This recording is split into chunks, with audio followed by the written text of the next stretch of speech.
Hello everyone. AP EAMCET BiPC counselling సంబంధించి మెయిన్గా BSc agriculture అలాగే బీటెక్ ఫుడ్ టెక్నాలజీకి సంబంధించి కౌన్సిలింగ్ నోటిఫికేషన్ రిలీజ్ చేయడం జరిగింది. ఆచార్య ఎన్జీ రంగా అగ్రికల్చర్ యూనివర్సిటీ నుంచి కౌన్సిలింగ్ డేట్స్ రిలీజ్ చేశారు. అలాగే ఈరోజు మనకి టీఎస్ ఎంసెట్ బైపీసీకి సంబంధించి కూడా కౌన్సిలింగ్ డేట్స్ అనేది రిలీజ్ చేయడం జరిగింది.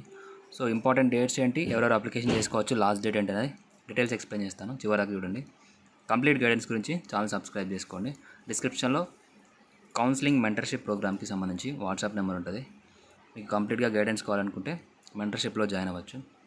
సో ఇక్కడ డీటెయిల్స్లోకి వెళ్తే మనకి రిజిస్ట్రేషన్స్ వచ్చేసి 13th జూలై నుంచి, అంటే రేపటి నుంచి రిజిస్ట్రేషన్ స్టార్ట్ కాబోతున్నాయి. 2nd ఆగస్ట్ వరకు ఆన్లైన్లో అప్లికేషన్స్ అనేవి చేసుకోవాల్సి ఉంటుంది. సో ఇదే అఫీషియల్ వెబ్సైట్. ఇందులో మనకి అగ్రికల్చర్ అలాగే ఫుడ్ టెక్నాలజీకి సంబంధించి కోర్సెస్ మాత్రమే ఆన్లైన్ అప్లికేషన్ చేసుకోవాలి. మిగతా కోర్సెస్కి సంబంధించి వెటనరీ యూనివర్సిటీ నుంచి, అలాగే ఫిషరీస్ యూనివర్సిటీ నుంచి, అలాగే హార్టికల్చర్కి సంబంధించి ఆల్రెడీ రిజిస్ట్రేషన్ స్టార్ట్ అయ్యాయి. సో లాస్ట్ డేట్ వచ్చేసి 2nd ఆగస్ట్ వరకు ఆన్లైన్లో అప్లికేషన్ చేసుకోవచ్చు. సో విత్ ఏ లేట్ ఫీజుతోని 12th ఆగస్ట్ వరకు ఆన్లైన్లో అప్లికేషన్ చేసుకోవచ్చు. అలాగే ఇక్కడ మనకి ఇంపార్టెంట్ ఇన్ఫర్మేషన్ కూడా ఇచ్చారు, ఎన్ని సీట్స్ ఇంప్లిమెంట్ చేస్తున్నారు ఈ ఇయర్ అనేది. సో ఇక్కడ మొత్తం టోటల్గా Acharya NG Ranga agriculture university affiliated colleges, private అలాగే గవర్నమెంట్ కాలేజెస్ ఉన్నాయి. సో ఇక్కడ టోటల్గా 7 కాలేజెస్ గవర్నమెంట్, అలాగే ఫుడ్ టెక్నాలజీకి సంబంధించి 2 colleges, doctor NTR food technology, అలాగే college of food technology science Pulivendula. So next ఇవి ప్రైవేట్ అఫిలియేటెడ్ కాలేజెస్, 6 కాలేజెస్ ఉన్నాయి. మొత్తంగా మనకి గవర్నమెంట్ అఫిలియేటెడ్ కాలేజెస్లో 980 సీట్స్ ఉన్నాయి. అలాగే ప్రైవేట్ కాలేజ్, సో ఇక్కడ 980 సీట్స్ వచ్చేసి గవర్నమెంట్ కాలేజెస్ ఏవైతే ఉన్నాయో అఫిలియేటెడ్ కాలేజెస్, ఆ కాలేజ్లో 980 seats including 20% ICAR seats. So ICAR ద్వారా 20% సీట్స్ అనేది ఐకార్ కౌన్సిలింగ్ ద్వారా ఫిలప్ చేయడం జరుగుతుంది. సో వాటిని ఇంక్లూడ్ చేసుకుని 980 సీట్స్ ఉన్నాయి. సో అఫిలియేటెడ్ కాలేజెస్లో 250, అంటే ప్రైవేట్ కాలేజెస్లో 252 సీట్స్ అయితే ఉన్నాయి అగ్రికల్చర్కి సంబంధించి. ఫుడ్ టెక్నాలజీలో మనకి ఒకటే కాలేజ్ ఉంది కాబట్టి, సో 2 కాలేజెస్ ఉన్నాయి కాబట్టి మొత్తం 73 సీట్స్ ఉన్నాయి. అలాగే 10% సీట్స్ అనేది ఈడబ్ల్యూఎస్ కేటగిరీ కింద స్పెషల్గా ఇవ్వడం జరుగుతుంది. సో ఈ 250 సీట్స్ ఏవైతే ఉన్నాయో, ఈ 250 సీట్స్ని కేటగిరీ ఏ సీట్స్ అంటాం. సో ఈ కౌన్సిలింగ్ ద్వారా మీరు జాయిన్ అయితే ఈ కేటగిరీ ఏ సీట్స్, అంటే ఈ ప్రైవేట్ కాలేజ్లో మీరు జాయిన్ అయితే మీకు ఫీ రియంబర్స్మెంట్ ఎలిజిబిలిటీ కూడా రావడం జరుగుతుంది.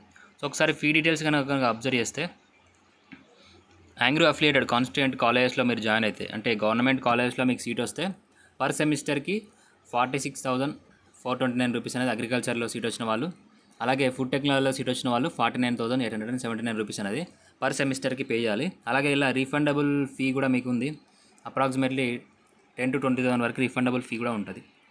సో ఇది ఓవరాల్గా మనకి బీఎస్సీ అగ్రికల్చర్ అలాగే బీటెక్ ఫుడ్ టెక్నాలజీకి సంబంధించి. సో ఇక్కడ ప్రైవేట్ కాలేజెస్కి సంబంధించి కూడా మనకి కాలేజ్ వైజ్గా ఫీ డీటెయిల్స్ అయితే ఇవ్వడం జరిగింది. కన్వేర్ కోటాలో ఎవరైతే సీట్ వస్తుందో వాళ్ళు ఈ ఫీ అనేది పేమెంట్ అనేది చేయాల్సి ఉంటుంది. మేనేజ్మెంట్ కోటాలో అయితే ఒకవేళ మీకు ఇక్కడ 1,70,000 వరకు మీరు ఫీ పేమెంట్ అనేది చేయాలి. అది కాలేజ్ని బే చేసుకొని 2,50,000, 2,70,000, 2,57,000 ఇలా కాలేజ్ని బే చేసుకొని ఉంది. సో ఒకసారి స్క్రీన్ పాస్ చేసి చెక్ చేసుకోండి డీటెయిల్స్ అన్ని కాలేజెస్కి సంబంధించి. సో ఇది సపరేట్గా అగ్రికల్చర్ అలాగే ఫుడ్ టెక్నాలజీకి సంబంధించి. సో నెక్స్ట్ ఇంపార్టెంట్ డాక్యుమెంట్స్ ఏమేమి కావాలనే డీటెయిల్స్ ఇచ్చారు.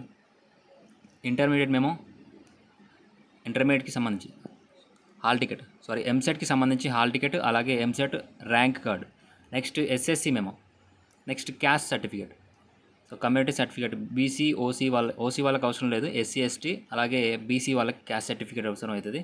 ఈడబ్ల్యూఎస్ సర్టిఫికేట్, ఓసీ క్యాండిడేట్స్ ఎవరైతే ఉన్నారో 10% రిజర్వేషన్ కోసం ఈడబ్ల్యూఎస్ సర్టిఫికేట్ లేటెస్ట్ది కావాలి. అలాగే బోనాఫైడ్ సర్టిఫికేట్స్, బోనాఫైడ్ లేదా స్టడీ సర్టిఫికేట్ 6th క్లాస్ నుంచి ఇంటర్మీడియట్ వరకు ఆ స్టడీ సర్టిఫికేట్స్ కావాలి. రెసిడెన్సీ సర్టిఫికేట్ అంటే ఎవరికైతే స్టడీ డీటెయిల్స్ లేవో, అంటే 6th నుంచి ఇంటర్మీడియట్ వరకు స్టడీ డీటెయిల్స్ లేదంటే ఏపీలో చదవాలి, లేదంటే అదర్ స్టేట్లో చదివిన వాళ్ళకి ఈ రెసిడెన్సీ ప్రూఫ్ అనేది 10 years రెసిడెన్సీ ప్రూఫ్ అనేది మీరు తీసుకోవాల్సి ఉంటుంది. నెక్స్ట్ ఇంటర్మీడియట్కి సంబంధించి ట్రాన్స్ఫర్ సర్టిఫికేట్ అంటే టీసీ. నెక్స్ట్ మీకు అగ్రికల్చర్కి సంబంధించి ల్యాండ్ ఉంటే, నాన్ మున్సిపల్ ఏరియాలో చదివి ఉంటే, ఫార్మర్ కోటాకి సంబంధించి ఫామ్ 1, ఫామ్ 2 అనే 2 సర్టిఫికేట్స్ ఉంటాయి. మీకు 40% రిజర్వేషన్ అనేది అగ్రికల్చర్ కౌన్సిలింగ్లో రావాలి అనుకుంటే, సో ఈ ఫామ్ 1, ఫామ్ 2 అనేది మీరు రెడీగా ఉంచుకోవాలి. నెక్స్ట్ స్పెషల్ కేటగిరీకి సంబంధించి క్యాప్ కానీ, ఎన్సీసీ కానీ, ఫిజికల్లీ హ్యాండిక్యాప్ కానీ, స్పోర్ట్స్ కానీ, ఇతర సర్టిఫికేట్స్ మీకు ఏమైనా రిజర్వేషన్ ఉంటే ఆ సర్టిఫికేట్స్ అనేది మీరు ప్రొడ్యూస్ చేయాల్సి ఉంటుంది. సో ఇది ప్రజెంట్ మనకి సర్టిఫికేట్స్ అనేది ఆన్లైన్లోనే సర్టిఫికేట్ వెరిఫికేషన్ జరుగుతుంది. మీరు అప్లై చేసే టైంలో సర్టిఫికేట్కి సంబంధించి నెంబర్స్ ఇస్తారు కాబట్టి పర్టికులర్ సర్వర్స్ నుంచి సర్టిఫికేట్స్ అనేవి వెరిఫై అవుతాయి. సో వెరిఫై కాని వాళ్ళకి ఆఫ్లైన్లో కూడా సర్టిఫికేట్ వెరిఫికేషన్ అయితే చేయడం జరుగుతుంది. సో ఇది ఓవరాల్గా. సో ఇది మనకి అఫీషియల్ వెబ్సైట్. డిస్క్రిప్షన్లో లింక్ ఇస్తాను, చెక్ చేసుకోండి. అలాగే మీ ఫ్రెండ్స్ ఎవరు ఉంటే వాళ్ళకి షేర్ చేయండి. కౌన్సిలింగ్కి సంబంధించి ప్రతి ఒక్క ఇన్ఫర్మేషన్ కావాలి, నాతో అప్డేట్లో ఉండాలి, నాతో కాంటాక్ట్లో ఉండాలనుకుంటే డిస్క్రిప్షన్లో వాట్సాప్ నెంబర్ ఉంటుంది, కాంటాక్ట్ కండి. మీకు ఏమైనా జనరల్ డౌట్స్ ఉన్నా లేదా కంప్లీట్ గైడెన్స్ కావాలనుకున్నా మెంటర్షిప్లో జాయిన్ అవ్వచ్చు. మిగతా కోర్సెస్కి సంబంధించి కౌన్సిలింగ్ నోటిఫికేషన్ తొందరలోనే రాబోతున్నాయి. వచ్చిన వెంటనే మన ఛానల్లో ఇన్ఫర్మేషన్ ఇస్తాను. కాబట్టి ఛానల్ సబ్స్క్రైబ్ చేసుకోండి, నోటిఫికేషన్ ఆన్లో పెట్టుకోండి. Thank you.